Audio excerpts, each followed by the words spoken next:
Students, कैसे हो आप सब। आज मैं शुरू करने वाली हूँ चैप्टर नंबर 6 अकाउंटिंग इक्वेशंस, और जो बुक मैं फॉलो कर रही हूँ दैट इज़ बाय डी के गोयल। तो इस वीडियो में आज मैं आप लोगों को बिल्कुल बेसिक्स बताऊँगी अकाउंटिंग इक्वेशन के, कि उसका क्या मीनिंग है अकाउंटिंग इक्वेशन का, और हमें कैसे अकाउंटिंग इक्वेशन को फॉर्म करना है और किस तरीके से अकाउंटिंग इक्वेशन बनाई जाती है। ठीक है, और इलस्ट्रेशन नंबर 1 को डिटेल में एक्सप्लेन करूँगी, साथ ही साथ बैक एक्सरसाइज का क्वेश्चन नंबर 1 भी एक्सप्लेन करूँगी। और वीडियो शुरू करने से पहले मैं एक बार ही इंट्रोड्यूस कर दूं कि ये जो चैनल है that is commerce guide A to Z, and this channel is basically for the beginners and also for those who are doing self study at home. तो अगर आप सेल्फ स्टडी कर रहे हो आप घर पे, तो आप अपनी बुक्स को सामने खोल के रख सकते हो और वीडियो चला सकते हो, और अगर आपको कोई भी चीज़ समझने में कोई भी प्रॉब्लम आती है तो आप कमेंट सेक्शन में पूछ सकते हो। तो चलिए शुरू करते हैं आज की वीडियो। तो सबसे पहले अकाउंटिंग इक्वेशंस। सो इक्वेशन क्या होती है? इक्वेशन जैसे कि आप लोगों ने मैथ्स पढ़ा है 10th तक, तो उसमें आप लोगों को पता होगा कि इक्वेशन में दो साइड्स होती हैं, left hand side and right hand side, और वो हमेशा उसका टोटल जो है वो एक दूसरे के इक्वल होता है। तो उसी तरीके से यहाँ पर भी अकाउंट्स में भी एक इक्वेशन बनती है, और उस इक्वेशन को समझने से पहले हमें ये पता होना चाहिए कि बैलेंस शीट क्या होती है। तो देखिए, ये होती है बैलेंस शीट। बैलेंस शीट की लेफ्ट हैंड साइड होती है लाइबिलिटीज साइड, और राइट हैंड साइड होती है एसेट्स साइड। और जो एसेट्स होते हैं, लाइबिलिटीज़ होती है, और जो कैपिटल, इन सब के मीनिंग जो है मैं आपको एक बहुत अच्छी एग्जांपल की हेल्प से, जो कि थी फ्लोर बिल की, मैं आपको एक वीडियो में एक्सप्लेन कर चुकी हूँ, जो कि थी अकाउंटिंग टर्मिनोलॉजीज़ और अकाउंटिंग टर्म्स। उसका लिंक मैं आपको आई बटन में दे दूँगी, आप वहाँ पे जाकर भी आप एक बार समझ सकते हो। लेकिन शॉर्ट में समझा देती हूँ। एसेट्स वो होते हैं जो एक कंपनी ने ओन किए होते हैं, और इन एसेट्स को यूज़ करके वो गुड्स को प्रोड्यूस और सेल करती है, प्रोड्यूस करके सेल करती है और प्रॉफिट अर्न करती है। जबकि इधर लेफ्ट हैंड साइड होती है लाइबिलिटीज़, ये होती हैं देनदारियाँ, जो कि कंपनी की ऑब्लिगेशंस होती हैं पे करने की, और इसको कंपनी को इसको पे करना होता है टाइम से। ठीक है, तो ये होती है बैलेंस शीट।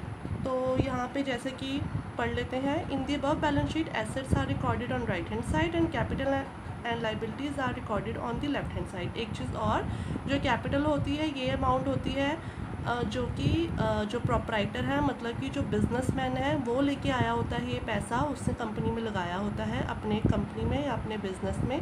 लेकिन कंपनी के पॉइंट ऑफ व्यू से ये 60,000 रुपीज़ जो है वो एक लाइबिलिटी है, इसको कंपनी को टाइम रहते ही इसको वापस करना होता है, इसलिए इसको हमने कैपिटल की फॉर्म में लाइबिलिटी के अंडर लिखा है। उसका रीज़न जो था वो है because of the concept separate legal entity. तो इस वजह से जो भी पैसा बाहर से आता है कंपनी में, वो हमें टाइम से वापस करना होता है। तो ये जो कैपिटल वाला पैसा है ये लेके आया होता है बिजनेसमैन, और ये होती है लाइबिलिटीज़, ये पैसा आया होता है आउटसाइडर से, जैसे कि क्रेडिटर्स हो गया, कुछ बैंकर्स से ओवरड्राफ्ट ले लिया, वो सब चीज़ें। ठीक है, तो अब यहाँ पे वो ये कहना चाह रहे हैं that at any point of time जो टोटल होगा दोनों साइड का बैलेंस शीट का, वो हमेशा इक्वल होगा, क्योंकि जितने भी एसेट्स बिजनेस में होते हैं उसकी फंडिंग कहाँ से हुई होती है, वो यहाँ से आई होती है। मतलब जितने के भी डेटर, स्टॉक, फर्नीचर, मशीनरी और बिल्डिंग, ये सारी चीज़ें जो ख़रीदी हैं हमने बिज़नेस को चलाने के लिए, वो सारा पैसा हमारे को कहाँ से आ रहा है? या तो वो प्रोपराइटर अपने घर से लेके आया है, या हमने उन सब का लोन लिया हुआ है। ठीक है, तो उसी से वो पैसा आया है बिज़नेस में, और उसी से ये चीज़ें खरीदी गई हैं। ठीक है, तो above balance sheet discloses that there are total assets of ₹1 lakh. तो 1 लाख के एसेट्स हैं, ठीक है, जिसमें कि 60,000 रुपये का जो है वो कैपिटल से पैसा आया है, और 40,000 रुपये का आउटसाइडर्स ने लोन दिया हुआ है या फिर उधार पे सामान आया हुआ है। ठीक है, तो इसको ध्यान में रखते हुए हमारी अकाउंटिंग इक्वेशन बन जाती है, विच इज़ एसेट्स, मतलब कि जो कि यहाँ पे है 1 lakh, assets is equal to capital plus liabilities. ठीक है, तो कैपिटल कितनी थी हमारी 60,000 और लाइबिलिटीज़ थी 40,000। तो जब इन दोनों का टोटल करते हैं वो बनता है 1 लाख, जो कि इक्वल हो जाता है एसेट्स के टोटल के साथ। तो यहाँ पे ये एक इक्वेशन फॉर्म हो जाती है, assets is equal to liabilities plus capital. तो यहाँ पे अगर मैं नेक्स्ट पेज करती हूँ तो यहाँ पे आ जाता है liabilities is equal to assets minus capital. मतलब कि उसी इक्वेशन को अगर हम डिराइव करते हैं, ये देखिए, और या फिर अगर हम यहाँ से भी समझना चाहें, लाइबिलिटीज़ किसके इक्वल हो जाएंगी, एसेट्स माइनस कैपिटल के। मतलब अगर एसेट्स में से, मतलब 1 लाख में से अगर मैं कैपिटल का टोटल माइनस कर दूँ जो कि था 60,000, मतलब अगर 1 लाख में से 60,000 माइनस कर दूँ तो 40,000 की लाइबिलिटीज़ आ जाएंगी। ठीक है, इसी तरीके से अगर एसेट्स में से मैं लाइबिलिटीज़ का टोटल माइनस करूँ, मतलब 1 लाख में से 40,000 माइनस करूँ तो कैपिटल आ जाएगा। तो ये उसी इक्वेशन को इन्होंने डिराइव किया है आगे डिफरेंट फॉर्म में। ठीक है, तो नेक्स्ट पैराग्राफ समझ लेते हैं। Accounting equation signifies that the assets of business are always equal to the total of capital and liability। तो assets हमेशा capital और liabilities के साथ equal होंगे। So business transaction में मतलब जब भी होगी तो वो किसी ना किसी चीज़ में चेंज लेके आएगी, या वो एसेट में चेंज लेके आएगी, या लाइबिलिटी में चेंज लेके आएगी, या कैपिटल में चेंज लेके आ सकती है। लेकिन वो कोई भी चेंज लेके आएगी, इक्वेशन हमेशा इक्वल होगी। ठीक है, क्योंकि हो सकता है अगर एसेट्स बढ़ रहे हैं तो या तो वो उसके अगेंस्ट कैपिटल मतलब कैपिटल की वजह से एसेट्स बढ़े हों, या फिर वो लाइबिलिटीज़ की वजह से एसेट बढ़े हों, या फिर ऐसा भी हो सकता है कि अगर एसेट्स बढ़े हैं तो कोई और एक्सटर्नल लोन आया हो, लाइबिलिटीज़ की वजह से एसेट बढ़े हों। तो there are number of reasons जो कि आपको समझ आ जाएगा with the help of this illustration number 1। तो सबसे पहले समझते हैं हम illustration number 1। Suppose Gopal starts a new business and these are the transactions. तो इन्होंने यहाँ पे 6 ट्रांजेक्शन्स हैं और सारी ट्रांजेक्शन्स को हम 1 बाय 1 समझेंगे। सबसे पहले तो है कि जो गोपाल ने बिज़नेस स्टार्ट किया उसने 75,000 रुपीज़ उस बिज़नेस में लगाए। तो मतलब ये जो 75,000 रुपीज़ है ये है कैपिटल, और हमें उस इक्वेशन को हमेशा याद रखना है which is assets is equal to liabilities plus capital. तो जब वो 75,000 रुपीज़ की जब उसने कैपिटल लगाई बिज़नेस में तो 75,000 क्या आ गया मेरे पास, कैश, और कैश क्या होता है, एसेट्स। ठीक है, तो यहाँ पे देख लीजिए एसेट्स कितने हो गए, 75,000 जो कि है कैश।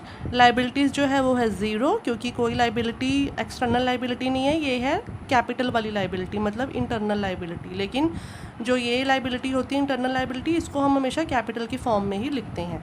तो यहाँ पे इक्वेशन सेम हो गई, 75,000 is equal to 75,000। Now second transaction,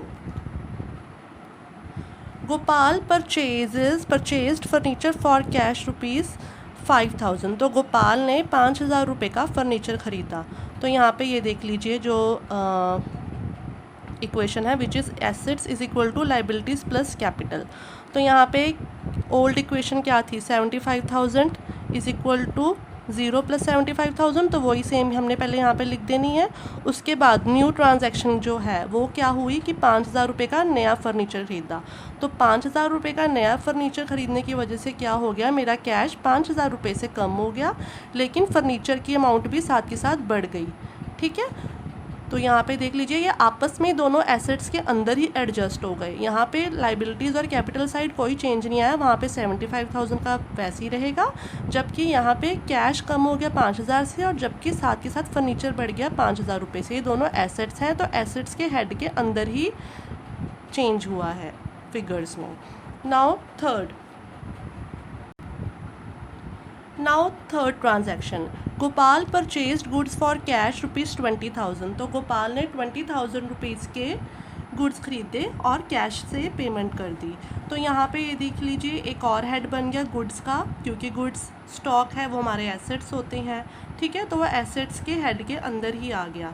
तो कैश कितने का गया, 20,000 का, क्योंकि गुड्स हमने खरीदे हैं, कैश पेमेंट की है। फर्नीचर में कोई चेंज नहीं आया तो वो 0 रहेगा यहाँ पे, और जबकि गुड्स आ गए 20,000 रुपीज़ के।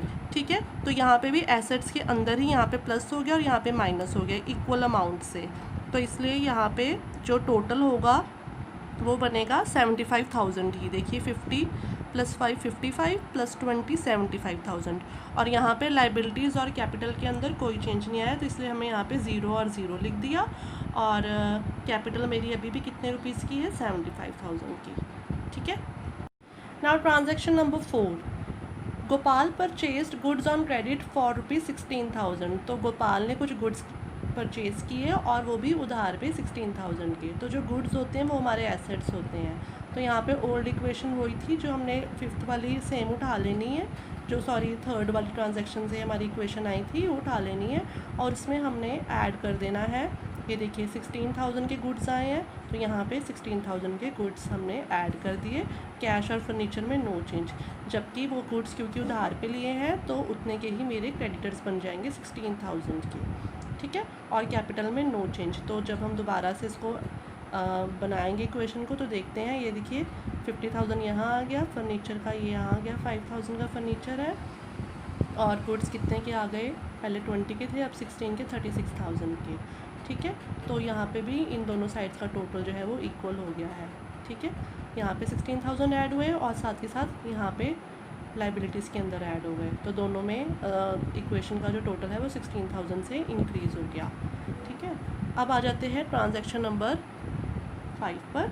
So goods costing ₹12,000 sold on credit for ₹15,000। तो ये वाला पॉइंट जो है वो न्यू है और इम्पॉर्टेंट भी है। 12,000 के गुड्स थे वो मैंने बेच दिए हैं उधार पर, और उधार पर बेचे हैं मतलब कि कैश नहीं आया, मेरे डेटर्स बन गए हैं 15,000 के।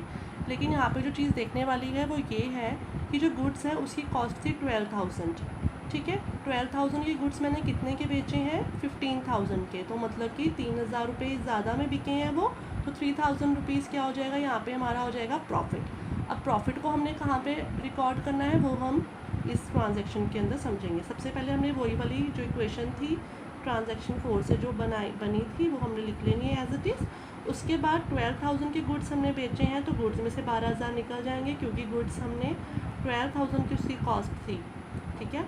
और बैलेंस शीट में वो कॉस्ट में ही रिकॉर्ड होते हैं हमेशा गुड्स की वैल्यू। तो कैश में यहाँ पे कोई चेंज नहीं आया, क्यों, क्योंकि हमें पैसे तो आए ही नहीं। अगर हमें मान लीजिए 15,000 रुपये कैश आ गया होता तो हम यहाँ पे 15,000 रुपये ऐड कर देते, लेकिन अभी कैश तो नहीं आया तो यहाँ पे भी नो चेंज। लेकिन 15,000 रुपये के मेरे डेटर्स क्रिएट हो गए। डेटर्स मतलब कि ये मेरे एसेट्स होते हैं, इनसे हमें फ्यूचर में पैसा आएगा क्योंकि उधार पे हमने जो गुड्स बेचे हैं, ठीक है। तो यहाँ पे गुड्स माइनस हो गए 12,000, जबकि डेटर्स में ऐड हो जाएगा 15,000 रुपीज़। तो और इन दोनों में कोई चेंज नहीं आया, तो ऐसे ही आ जाएगा कैश 50,000, फर्नीचर 5,000, गुड्स में कितने के रह गए, गुड्स अब 24,000 के, और डेटर्स क्रिएट कितने के हो गए, 15,000 रुपये के। अब हम बात करेंगे कि 3,000 रुपये को कहाँ रिकॉर्ड करना है, जो मेरा प्रॉफिट था। जो प्रॉफिट होगा वो हमेशा कैपिटल में ही ऐड होता है, ठीक है।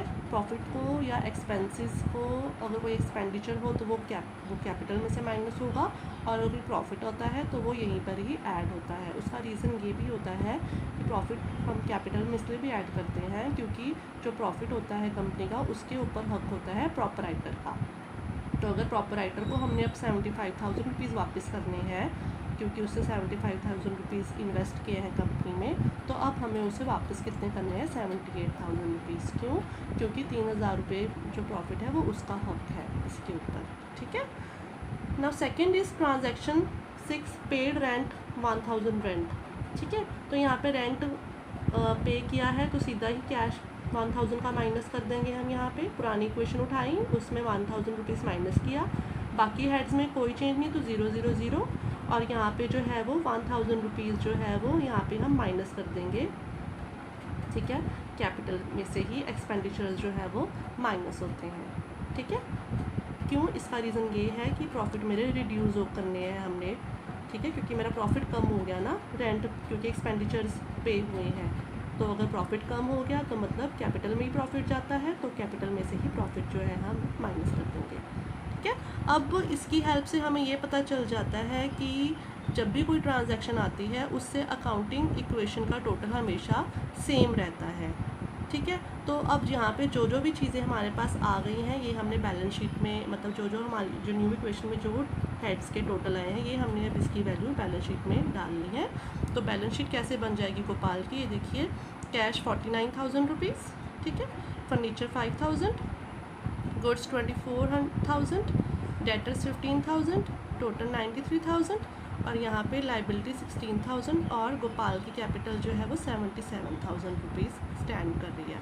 सो 90,000 3,000 इज इक्वल टू 93,000, ठीक है। सो अब हम समझ लेते हैं question number 1। So here is question number 1. Prepare accounting equation from the following.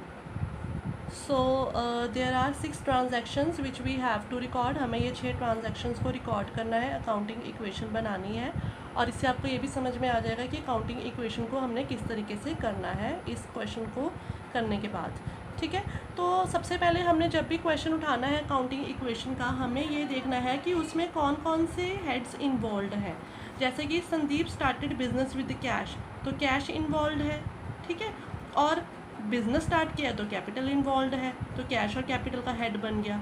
ठीक है, और उसके बाद फर्नीचर लिया है तो फर्नीचर का हेड बनेगा जो कि एसेट के अंदर आएगा, कैश भी एसेट के अंदर आएगा। परचेस्ड गुड्स, गुड्स क्या होते हैं, वो भी एसेट्स होते हैं। ठीक है, तो उसका हेड बन जाएगा गुड्स का एसेट्स के अंदर। और क्रेडिट पे भी गुड्स परचेज किए हैं तो मतलब क्रेडिटर्स भी बनेंगे। क्रेडिटर्स क्या होती है, लाइबिलिटीज़, जिसको पैसा देना होता है। ठीक है, पेड फॉर रेंट, रेंट हमारा होता है एक्सपेंडिचर, तो रेंट जो है वो कैपिटल में से ही माइनस होगा, जैसे कि हमने लास्ट पॉइंट में समझा था, लास्ट ट्रांजैक्शन में इलस्ट्रेशन नंबर 1 में समझा था। तो जो रेंट है वो माइनस हो जाएगा हमारा कैपिटल में से, तो इसका हेड नहीं बनेगा। और उसके बाद गुड्स कॉस्टिंग ऑफ रुपीज़, तो गुड्स का हेड तो बना हुआ है ऑलरेडी, प्रॉफिट का भी बना है। ठीक है, प्रॉफिट का बनाने की ज़रूरत नहीं है क्योंकि वो तो कैपिटल में ही ऐड होगा, और कैश का तो हमने बना लिया, मतलब बनाना ही है एक बार। ठीक है, तो अब हमने इस के थ्रू हमने ये समझ लिया कि हमें कितने हेड्स बनाने हैं। तो ये देखिए, इस तरीके से हमने सॉल्व करना शुरू करना है। अकाउंटिंग इक्वेशन की पहले हमने हेडिंग दे देनी है। ठीक है, जो भी हेड्स इन्वॉल्व थे, कैश, फर्नीचर, गुड्स, क्रेडिटर्स और कैपिटल, 5 हेड्स इन्वॉल्व थे। ठीक है, तो assets is equal to liabilities plus capital.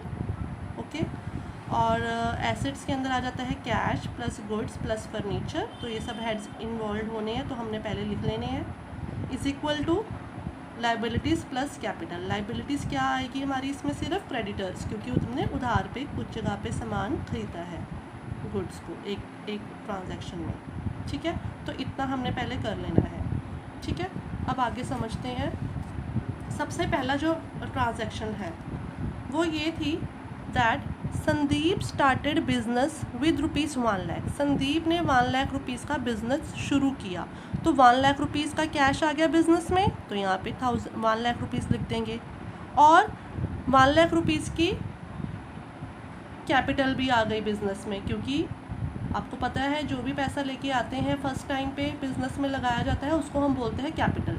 ठीक है, गुड्स में कोई चेंज नहीं आया, फर्नीचर में कोई चेंज नहीं आया, क्रेडिटर्स में कोई चेंज नहीं आया, तो यहाँ पे 0 0 0 1 लाख प्लस ये हमारी बन जाएगी इक्वेशन। बाद में एक बार हमने चेंज दिखाना है, उसके बाद फाइनल रिजल्ट दिखाना है। तो finally 1 lakh plus 0 plus 0 is equal to 0 plus 1 lakh, तो 1 lakh is equal to 1 lakh. ठीक है, now second, purchased furniture for ₹5,000, तो 5,000 रुपीज़ का फर्नीचर ख़रीदा गया है, मतलब कैश में पेमेंट हुई है। तो कैश में 1 लाख पहले कैश था, उसमें से अब हमें माइनस 5,000 करने पड़ेंगे। गुड्स में कोई चेंज नहीं आएगा। ठीक है, और फर्नीचर 5,000 रुपये का ऐड हो जाएगा।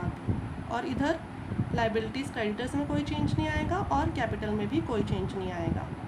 ठीक है, और फिर फाइनल टोटल जो होगा उसको हम बोल देंगे न्यू इक्वेशन। तो न्यू इक्वेशन ये बन गई, कैश 1 लाख का था, 5,000 की पेमेंट हो गई, 95,000 का कैश रह गया।